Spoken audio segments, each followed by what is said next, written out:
तो आप सर 20 साल के वनवास के बाद लौटे हो तो कैसा लग रहा है सर? पद का वनवास था। जब आपको टिकट नहीं मिला था तो आपकी बहुत सारी योजनाएं थी प्रस्तावित, क्या उस पर काम हुआ है?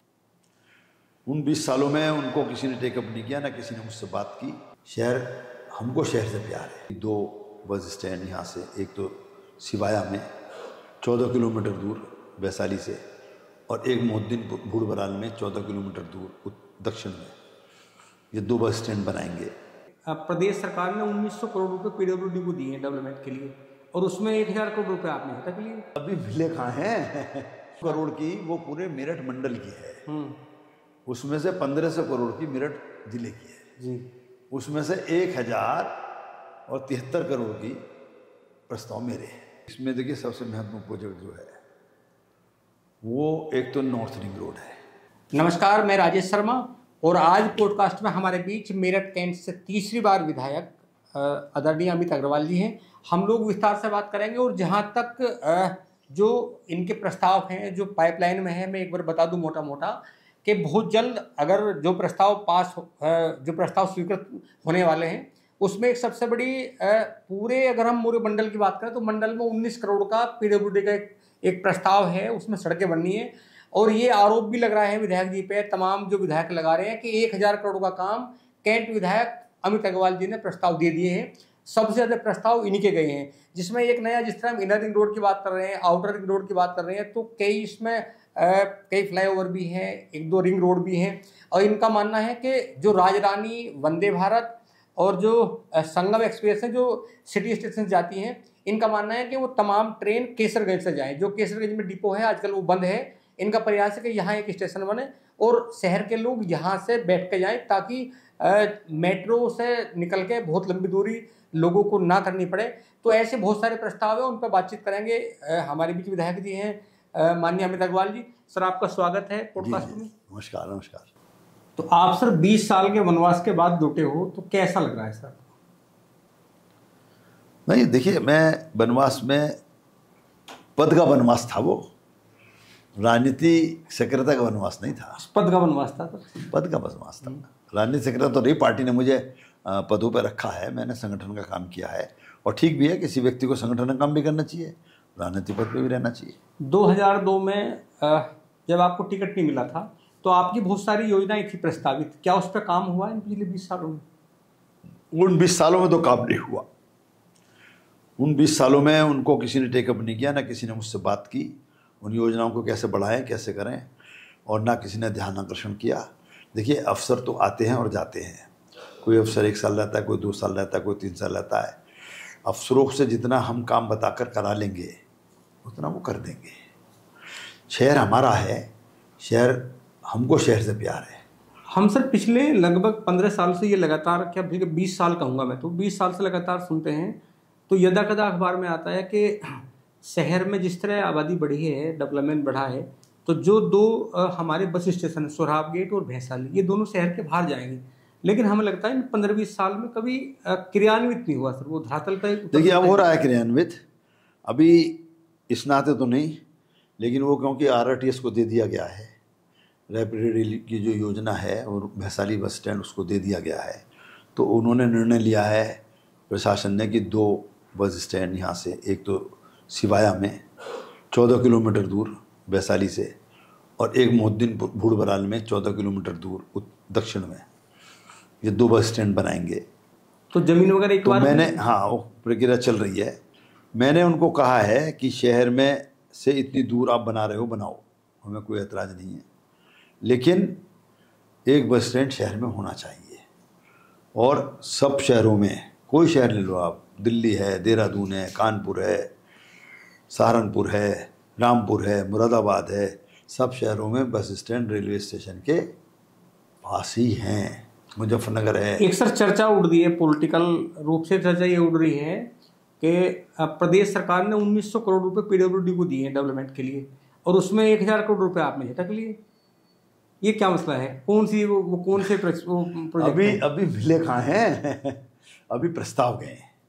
वहाँ महाराज जी आए थे, महाराज जी ने बहुत बड़ी बैठक यहाँ की थी। बहुत अच्छा उनका कदम है ये कि उन्होंने मंडलों में जाके बैठक की और विधायकों से वहाँ चर्चा की और उनके सब प्रायोरिटीज़ ली जो हम लोगों ने प्रस्ताव दे रखे थे उसमें उन्होंने प्रायोरिटीज ली 1 2 3 4 करके। अपनी प्रायोरिटी लिख दो, जितना जितना पैसा सरकार के पास जिस योजना में होगा, जिस मद में होगा, उतना उतना देगी, तो आपको प्रायोरिटी के हिसाब से मिल जाएगा।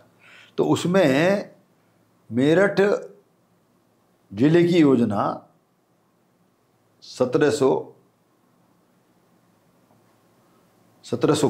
कहा ना आपने? हाँ, 1900 करोड़ के आसपास का वो है। 1900 करोड़ की वो पूरे मेरठ मंडल की है। उसमें से 1500 करोड़ की मेरठ जिले की है जी। उसमें से 1073 करोड़ की प्रस्ताव मेरे हैं। तो सही कह रहे हैं, झटक लिया आपने, प्रस्ताव तो दिए। तो इसमें सबसे महत्वपूर्ण कौन सी योजना होगी इन 1000 करोड़ में जो आपने प्रस्ताव दिए हैं? सबसे महत्वपूर्ण कौन सा प्रोजेक्ट है इसमें? देखिए, सबसे महत्वपूर्ण प्रोजेक्ट जो है वो एक तो नॉर्थ रिंग रोड है जी। जो नॉर्थ रिंग रोड, एक बार दर्शक जानना चाहेंगे कि नॉर्थ रिंग रोड कौन सी है वो, और एक south ring road. South ring road में काम शुरू हो गया है अभी। 100 करोड़ रुपए और 60 करोड़ रुपए, 160 करोड़ रुपए का भूमि अर्जन होना है। 260 करोड़ रुपए से रेलवे ओवरब्रिज बनने हैं उसके अंदर। वो करीब 364 करोड़ रुपए की योजना है। वो गढ़ रोड से और दिल्ली रोड होते हुए, हापुड़ रोड दिल्ली रोड होते हुए बागपत रोड तक या बाईपास तक उसको जोड़ेगी।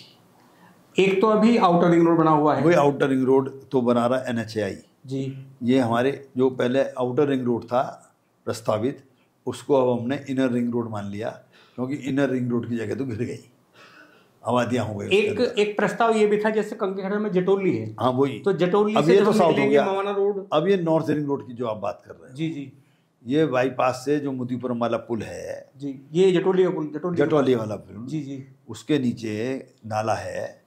नाले वो आगे बढ़ के रुड़की रोड को काटता है। रुड़की रोड से आगे चलेंगे तो लावड़ रोड पर जाएंगे। लावड़ रोड से आगे चलेंगे मवाना रोड पे जाएंगे। मवाना रोड काटने तो किला रोड पे जाएंगे। किला रोड से आगे बढ़ेंगे तो हम गढ़ रोड पहुंचेंगे। बिल्कुल।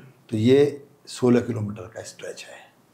नाले के दोनों तरफ मैंने प्रस्ताव किया है और कुल 100 करोड़ से कम की योजना है ये। ज़मीन में एक नया पैसा भी इसमें खर्च नहीं होगा। महाराज जी को ये पसंद भी आ गई है, निश्चित रूप से ये योजना हमको मिल जाएगी। मतलब हम लोग ये कह सकते हैं कि जटोली जो गंदा नाला है उसके दोनों तरफ, उस नाले के दोनों ओर अबू नाला फर्स्ट, अबू नाला फर्स्ट नाम से ये बनेगी और ये यहाँ से चलते हुए सीधे गंगानगर क्रॉस करते हुए गंगानगर कसेरूखेड़ा होते हुए अब्दुल्लापुर के पास जाते हुए फिर गढ़ोड़ से जाके। हाँ, बीच में कुछ सैन्य क्षेत्र पड़ता है। मेरी वार्ता चल रही है, मेजर जनरल साहब से भी हुई है और ब्रिगेडियर साहब से भी हुई है। तो उनके कंसिडरेशन में वो एक तरफ होगा सैन्य क्षेत्र, एक तरफ सैन्य क्षेत्र बीच में पड़ता है। 3 किलोमीटर का स्ट्रेच है। हमें भूमि तो उनकी नहीं चाहिए, भूमि तो नाले की है, सिंचाई विभाग की है, लेकिन वो उनके क्षेत्र में पड़ता है, इसलिए उनकी NOC भी उसमें चाहिए। ये विधायक जी पिछले हम देख रहे हैं दूसरा प्रस्ताव जो आप बता रहे हो, जी जी, सबसे महत्वपूर्ण प्रस्ताव है बेगम पुल के नाले पर। अबू नाला सेकंड बोलते हैं उसको जी। बेगम पुल से दयानंदन सिंह होम के सामने से होते हुए कचहरी का पुल, कोऑपरेटिव बैंक वाला, उसके बाद नेहरू रोड वाला एरिया होते हुए, यानी कि ईस्टर्न कचहरी रोड, शिवाजी मार्ग जिसको बोलते हैं, मेघदूत पुलिया, उससे सूरजकुंड और सूरजकुंड से झीलचुंगी, 3.25 किलोमीटर का ये मैंने एलिवेटेड रोड का प्रस्ताव दिया है। अच्छा, पुल के ऊपर, नाले के ऊपर जमीन में कोई पैसा नहीं लगेगा, केवल निर्माण का पैसा है। 259 करोड़ के करीब है। मतलब ये स्वीकृत है? स्वीकृत नहीं, गया हुआ है। अच्छा, प्रस्तावित है। महाराज जी की कृपा हो जाएगी तो ये हमें मिल जाएगा। तो शहर में ट्रैफिक आप समझ लीजिए, बेगम पुल से बच्चा पार्क, बच्चा पुल से हापुड़ अड्डा, हापुड़ अड्डे से तेजगढ़ी तक ट्रैफिक शून्य हो जाएगा। सारे भारी वाहन और जब बाहर का ट्रैफिक है ये सब बाहर निकल जाएगा। शहर को बड़ी राहत मिलेगी, जनता को बहुत राहत मिलेगी। एक सर, ये जो केसरगंज है जहाँ पहले डिपो था, तेल डिपो, ऑयल डिपो, हाँ, ऑयल डिपो, तो मेरे ख्याल पे वहाँ ट्रेन तो आती नहीं है। वहाँ तो ट्रांसफर हो गया ऑयल डिपो वेद व्यासपुरी में। तो एक मैंने सुना, एक आपका ये प्रस्ताव था कि जो राजरानी है, अब तमाम लोग राजरानी में जाने के लिए जाते हैं सिटी स्टेशन, और कोई ऐसा प्रस्ताव है कि केसरगंज तक राजरानी आ सकती है? मैंने ये प्रस्ताव दिया है। केसरगंज जो मंडी है पुरानी जी, वो दिल्ली रोड से लगी हुई है एकदम।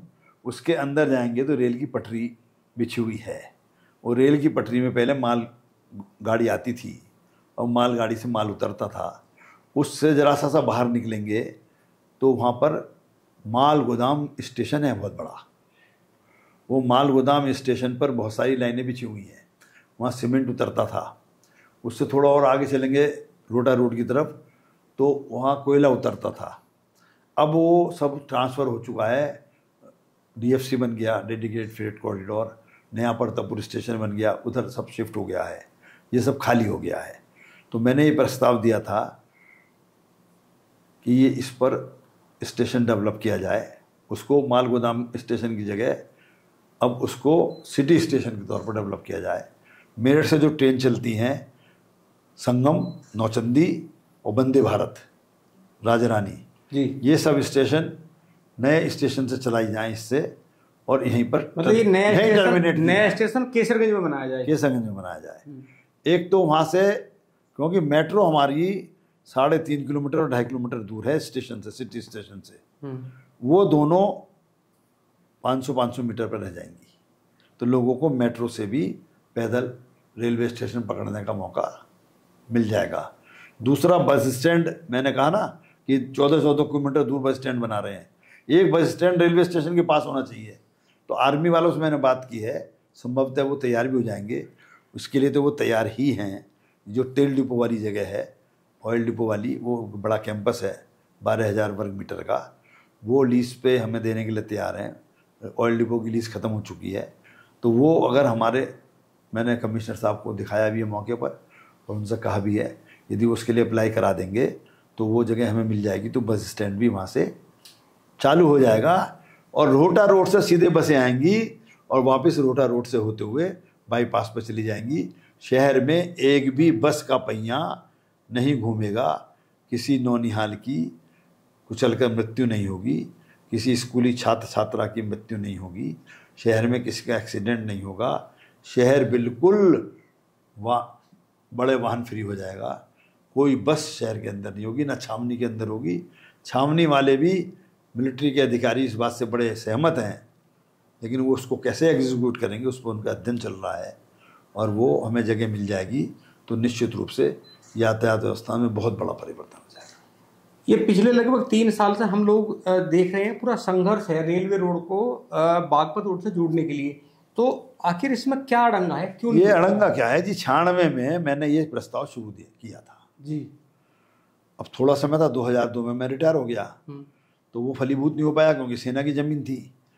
अब 2002 से 22 तक तो मामला पड़ा रहा है ऐसे ही, जब तक मैं दोबारा आया। दोबारा आने के बाद मैंने फिर शुरू किया, बात शुरू की, पत्राचार शुरू किया, तो उसमें और हमारे साथी लोग भी जुड़ गए, हमारे राजनेता और भी जुड़ गए। अब वो मिलिट्री को पैसा दे दिया हमने, 20 करोड़ रुपया योगी जी ने दे दिया, उसमें वो सड़क भी बन गई। लेकिन एक गलती अधिकारियों ने की है कि उधर जो बिल्डिंग आ रही है, उस बिल्डिंग की भूमि का या उस बिल्डिंग को अर्जन करने का नोटिफिकेशन करना चाहिए था। आपसे सहमति से ले लेंगे, आपसे वार्तालाप से ले लेंगे। 42 मीटर एक है, 65 मीटर एक है,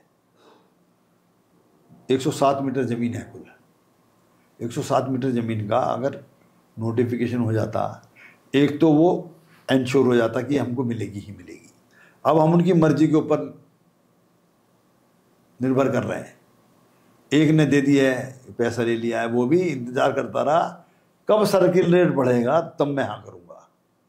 और वो नए सर्किल रेट जब लागू हुए हैं अगस्त में, तब उसने सितंबर में हामी भरी है, तब उसको नए रेट से चेक मिल गया।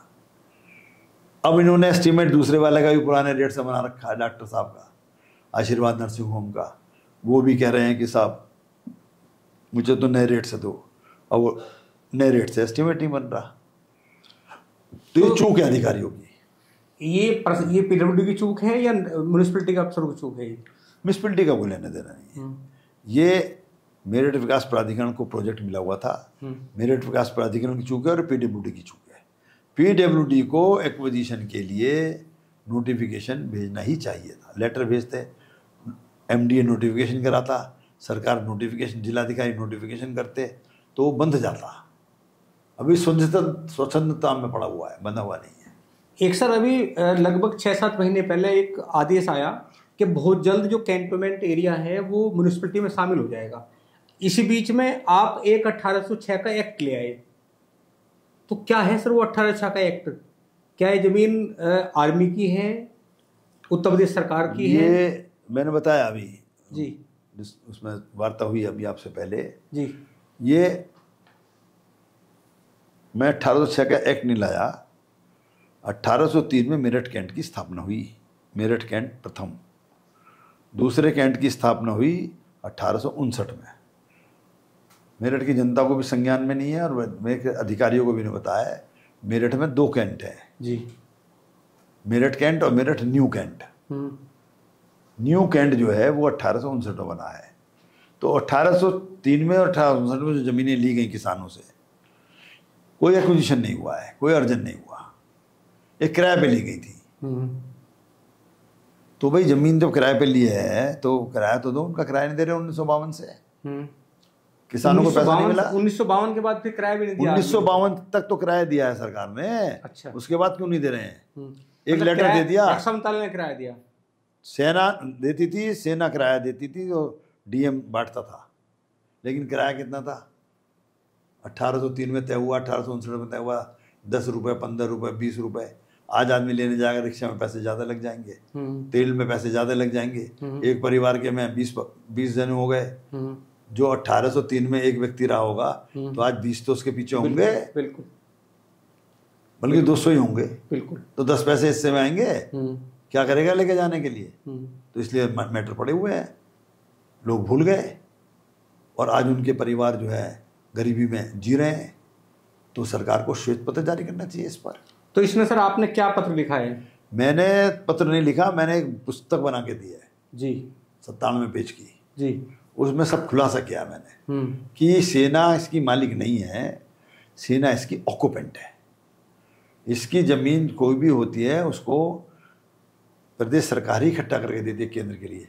आज हवाई अड्डे पे ज़मीन की बात हो रही है ना, तो बार बार होता है प्रदेश सरकार देगी ज़मीन तो लेंथ बढ़ेगी, हवाई पट्टी की चौड़ाई बढ़ेगी।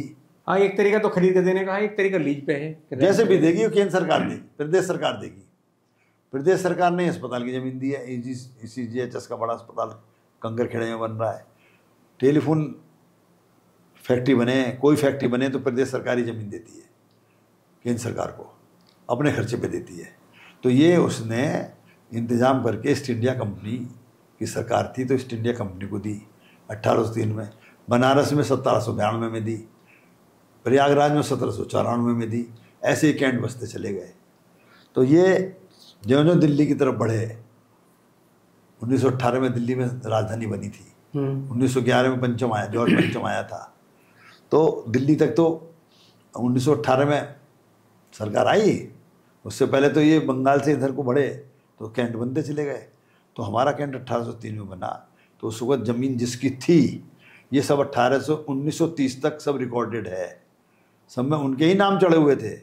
उसके बाद जो बंदोबस्त हुआ वहाँ साहब का, उस बंदोबस्त में ये बदमाशी की उन्होंने, अंग्रेज़ों ने, कि उन्होंने कैंट की एक सीमा खींच दी, ये छावनी है, और उस ज़मीनों का ब्यौरा देना बंद कर दिया।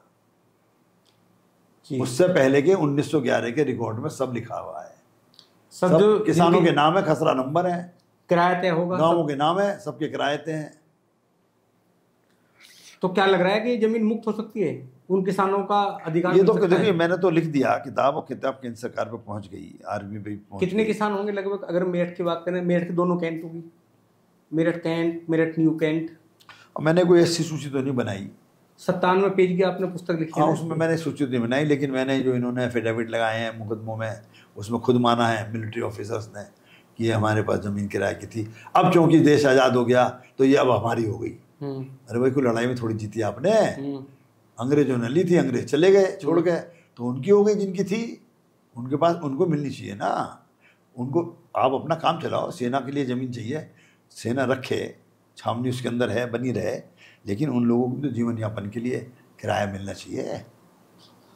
मोदी कॉन्टिनेंटल का क्या मामला है सर? आपने पत्र लिखा है कि मोदी कॉन्टिनेंटल की जो जमीन है, मोदी ऐसे ही है जैसे कि रक्षा मंत्रालय सारी जमीन को अपनी मानता है, ऐसी ग्रांट करी हुई जमीन वो है, वो मोदी अपनी मानने लगे जमीन को।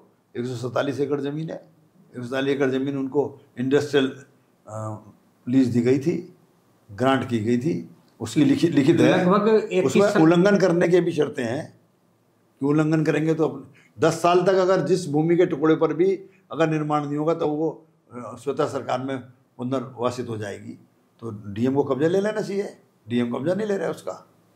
क्या वजह है सर? अब सरकार से निर्देश मिले तो बोले हम तो सरकार को भी लिख के दे चुके, योगी जी ने कहा था हमें वापस लूँगा, उन्होंने दूसरी नई कंपनी को बेच दी जगह, वो बेचने का अधिकार ही नहीं है उनको, सरकार से अनुमति लेके लिए बिना ट्रांसफ़र नहीं कर सकते। उन्होंने जर्मनी की उसकी कंपनी को, जापान की कंपनी को बेच दी, कॉन्टिनेंटल को। अब सर हम 1500 मकान बने हुए हैं, 1500 मकान खाली पड़े हैं, और करोड़ों रुपया तो नगर निगम का है हाउस टैक्स का, जो दे नहीं रहे हैं वो। अब सर लास्ट सवाल ये है कि 2002 और 2022 जो बीच में 20 साल का गैप आया, आपको क्या लगा कि 20 साल बाद क्या खोया क्या पाया? ये जो 20 साल गए, 93 में जब आप आए थे तो आपकी प्लानिंग थी, 96 में जब आप आए तो आपकी प्लानिंग थी, नहीं निश्चित रूप से 2002 के बाद में मतलब 22 तक 20 साल में क्या खोया क्या पाया? देखिए 93 में जब मैं विधायक बना तो मैंने उसमें काम करना सीखा, 1.5 साल का अवसर था वो। उसके बाद 96 में मैं बना तो मैंने काम किया, और 101 किलोमीटर नई सड़कें मैंने अपने क्षेत्र में बनवाई थी। नई सड़कों का मतलब नहीं कि तारकोल हुआ उन पर, जहाँ पहले सड़क थी ही नहीं, ऐसी 101 किलोमीटर सड़क मैंने बनाई थी। मैंने उसमें जो प्रोजेक्ट शुरू किए थे, आज वो प्रोजेक्ट मुझे पूरे होते दिख रहे हैं। जैसे जैन नगर लिंक रोड है, बागपत रोड से टीपी नगर को, रेलवे रोड को जोड़ने वाली, वो पूरी होती दिखाई दे रही है। फ्लाईओवर जो मैंने प्रपोज किए थे उनमें फ्लाईओवर बने, कंकरखेड़ा वाला फ्लाईओवर बना, बागपत रोड वाला फ्लाईओवर भी तब बना था। ऐसे ही अनेकों, ये जो रिंग रोड है इसकी कल्पना हमने की थी, तब बना के दी थी। तो अब ये नॉर्थ रिंग रोड और साउथ रिंग रोड अब बनती हुई दिखाई दे रही है कि हाँ बन जाएगी। एलिवेटेड रोड की मैंने कल्पना की थी, प्रोजेक्ट शुरू तो नहीं किया था लेकिन स्टडी की थी, वो आज मैंने प्रोजेक्ट दिया है। ये प्रोजेक्ट पूरा आबू नाले को यूटिलाइज करने का तो है, ये तो मैंने पूरा 16 किलोमीटर का दे रखा है, लेकिन अभी तो 2.25 किलोमीटर का मैंने बीच का स्टेज दिया है कि पहले ये तो बन जाए। वो बन जाएगा तो सारा ट्रैफिक मेरठ से बाहर पास हो जाएगा। तो बच्चा पार्क वाला जो प्रोजेक्ट है, वैशाली से बच्चा पार्क वाला फ्लाईओवर एलिवेटेड रोड, वो भी मेरा 96 का प्रोजेक्ट है, वो आज तक नहीं बन पाया। भाई और भी तो राजनीतिक लोग रहे, बीच में एमएलए रहे, एमपी रहे, प्रदेश अध्यक्ष रहे, सब पदों पर लोग रहे, सांसद रहे, क्यों नहीं किसी ने प्रोजेक्ट टेकअप हुआ? किसी का नाम तो लिखा नहीं प्रोजेक्ट पर, वो बनवाना चाहिए था, आज तक नहीं बना। अब बनने की उम्मीद है। अब इतना यातायात की समस्या है, मल्टी लेवल पार्किंग मैंने प्रपोज की है, तो उसका कॉन्सेप्ट पहली बार मैंने दिया तो नगर निगम में वो बननी शुरू हुई है। एक मल्टी लेवल मैंने कचहरी में पास कराई है, उसके लिए ज़मीन सरकार से मैं निष्प्रयोज्य घोषित करा के लाया, जिसके अंदर मंदिर के पीछे फार्म दफ्तर कहलाता है, पुलिस चौकी है कचहरी में, वो लगभग 2000 मीटर ज़मीन है, उस पर मल्टी लेवल पार्किंग पास हुई है। 60 करोड़ रुपए से एमडीए बनाएगा उसको, उसकी भी तैयारी चल रही है। सर एक बड़ा लोग बहुत दुखी हैं, मुझसे बहुत सारे लोगों ने फ़ोन पे बात की कि जब हम यातायात की समस्या की बात करते हैं तो जो कचहरी है, अपनी कचहरी के चारों ओर सरकारी रोड है, रोड पे पार्किंग तो किसने दे रखी है? लोग वाहन से तो आएंगे ही। जब मैं पहली बार विधायक था, दूसरी बार विधायक था, तब 3 लाख वाहन थे। 96 से मैंने चुनाव लड़ा था 2,14,000 वोट पर, और 22 का चुनाव मैंने लड़ा है 4,28,000 पर, बिल्कुल दुगना, एकदम दुगना। और वाहन आप कितने हो समझ रहे हैं? आज 13.25 लाख वाहन है मेरठ जिले के अंदर, तब 3 लाख वाहन थे, आज वाहन 4 गुने हो गए। तो वाहन खड़ी करने की जगह तो चाहिए ना, उसके लिए हमने क्या इंतजाम किया? तो मैंने उसके लिए मल्टी लेवल पार्किंग की बात की है ना। मल्टी लेवल पार्किंग बनेगी तो लोग उसके अंदर वाहन खड़ा करेंगे तो राहत मिल जाएगी। तो इसी तरीके से जनता को अनेक कदमों पर राहत देने के लिए हमने विभिन्न योजनाएं तैयार की हैं। कुछ योजनाएं पाइपलाइन में हैं, कुछ सरकार से पैसा मांगा है और सरकार पैसा देगी, कुछ पीपीपी मोड पर मनवाने का हम प्रयास कर रहे हैं। तो बहुत सारी योजनाएं ऐसी हैं जो हमने बना के दे रखी हैं, वो विस्तृत चर्चा करेंगे तो मैं समझता हूँ कि रात भी हो जाएगी आपको मुझको। सर आपका बहुत बहुत धन्यवाद। और साथियों, आपने विधायक जी से बहुत सारे मुद्दों पर बात करी, शहर के बहुत सारे मुद्दों पर बात करी। जब हम बात करते थे, सुनते थे कि शहर में तमाम अगर रोडवे स्टैंड की बात करें तो बाहर जाएंगे, लेकिन पिछले 15 साल से तमाम हम लोग सुनते आ रहे हैं। आपका मानना है कि इन सब चीज़ों पे अब कार्रवाई शुरू हो गई है, बहुत सारे काम जो पाइपलाइन में वो होने वाले हैं। तो चूंकि विधायक जी ने बहुत सारी बात की है, शहर के डेवलपमेंट की बात की है। जहाँ तक कैंट का मामला है, तो कैंट में इनका मानना है कि पिछले 20 साल में बहुत सारे ऐसे प्रस्ताव थे जो नहीं हो पाए थे, लेकिन वो प्रस्ताव अब सब स्वीकृत धीरे धीरे हो रहे हैं। तो आपने विधायक जी की बात सुनी, और अगर आपको लगता है कि बहुत बेहतर अब डेवलपमेंट होने वाला है, विधायक जी की जो कार्य योजना है वो परवान चढ़ने वाली है, तो आप कमेंट करिए और बताइए, हमें बताइए कि क्या क्या काम अधूरे हैं। आपसे रिक्वेस्ट है, आप चैनल को सब्सक्राइब करें, वीडियो को शेयर करें। जो विधायक जी ने कहा है इस पर आप एक बार कमेंट करें, सही है गलत।